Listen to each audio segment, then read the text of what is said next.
तर राष्ट्रवादी काँग्रेस आमदार अपात्रता प्रकरणी आज विधिमंडळात सुनावणी पार पडणार आहे। शरद पवार गटाचे प्रदेशाध्यक्ष जयंत पाटील यांची उलट तपासणी पार पडणार आहे। तर अजित पवार गटाचे प्रतोद आणि याचिकाकर्ते अनिल पाटील यांची देखील आज उलट तपासणी होईल। याबद्दल आणखी माहिती घेऊयात आपले प्रतिनिधी निलेश बुधावलेकडून। निलेश, नेमकी राष्ट्रवादी काँग्रेस पक्षाच्या पाटीलकीवरून काय सुनावणी होणार आहे? सौरभ, 19 तारखेला खरं तर सुनावणी होणं अपेक्षित होतं, मात्र शरद पवार गटाच्या वतीनं अनिल पाटील यांच्या विरोधात काही कागदपत्र अचानक सादर करण्यात आली आणि ती कागदपत्र अभ्यासण्यासाठी आम्हाला अधिकचा वेळ हवा आहे अशा पद्धतीचा युक्तिवाद अजित पवार गटाने केला आणि त्यामुळे सुनावणी 4 दिवस पुढे गेल्याचं पाहायला मिळत आहे। आज साधारणपणे 11 वाजता या सुनावणीला सुरुवात होईल। या सुनावणीमध्ये प्रामुख्यानं जयंत पाटील आणि अनिल पाटील जे याचिकाकर्ते आहेत यांची उलट तपासणी होण्याची शक्यता आहे।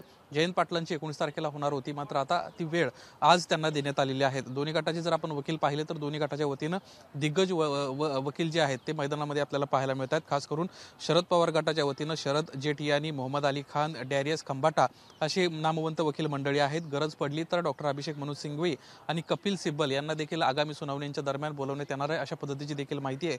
तर अजित पवार गटाच्या वतीनं ॲडव्होकेट भटनागर आणि अबिकल प्रताप सिंग हे वकील आज सुनावणीसाठी उपस्थित राहण्याची शक्यता आहे। आजच्या सुनावणीमध्ये प्रामुख्यानं अजित पवार गटाने जे दावे केले होते की शरद पवार एकांगी पद्धतीने निर्णय घेत आहेत किंवा मनमानी पद्धतीने कारभार चालवत आहेत, तर या सगळ्या प्रश्नांची उत्तरं प्रामुख्यानं या ठिकाणी जयंत पाटील देताना पाहायला मिळतील। जयंत पाटलांना याआधी स्पष्ट केलं होतं की ज्यांना प्रतिज्ञापत्र दिलं सुनील तटकरे यांच्या बाबतीत टीका करताना त्यांना म्हटलं होतं की सुनील तटकरे तर अनेक काळ राष्ट्रवादी काँग्रेसचे प्रदेशाध्यक्ष होते, त्यामुळे ते असा दावा करू शकत नाहीत की शरद पवारांना मनमानी पद्धतीनं कारभार केलाय। प्रत्येक वेळेला शरद पवारांना सामूहिकरित्या निर्णय घेतलेले आहेत असे अनेक दावे आहेत। प्रामुख्यानं आणखीन प्रतिज्ञापत्रांसंदर्भात काही आक्षेप आहेत, यावर देखील आज प्रामुख्यानं चर्चा होईल आणि त्यानंतर उद्या पुन्हा एकदा साक्ष पार पडणार आहे।